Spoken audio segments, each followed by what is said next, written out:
หน้าห้องเรียนมอปลายเก่ามันก็คิดทั้งเรื่องของเฮาขึ้นมาทั้งเรื่องมันแสนนานผ่านกาลเว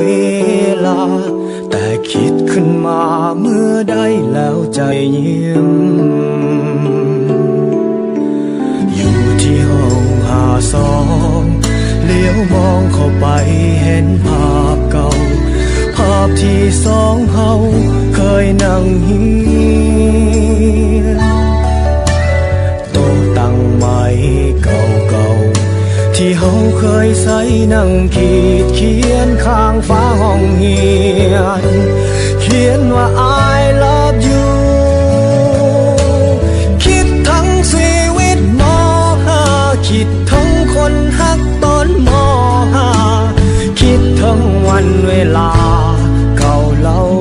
นานอยากกลับไปอยู่ม.5 อยากกลับไปเป็นเด็กม.5 กลับไปเรียนวิชาภาษาใจ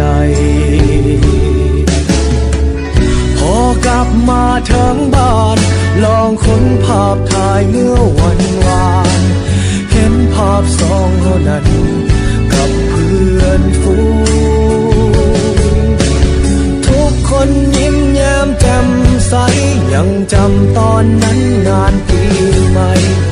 ทุกคนนั้นห่วงใจออกเงินจัดงาน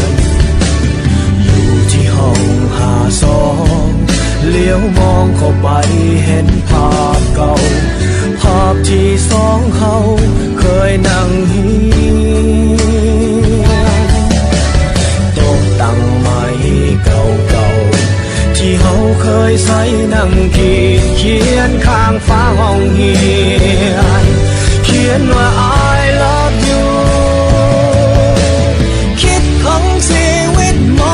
.5 คิดทั้งคนฮักตอนม.5 คิดทั้งวันเวลาเก่าเล่า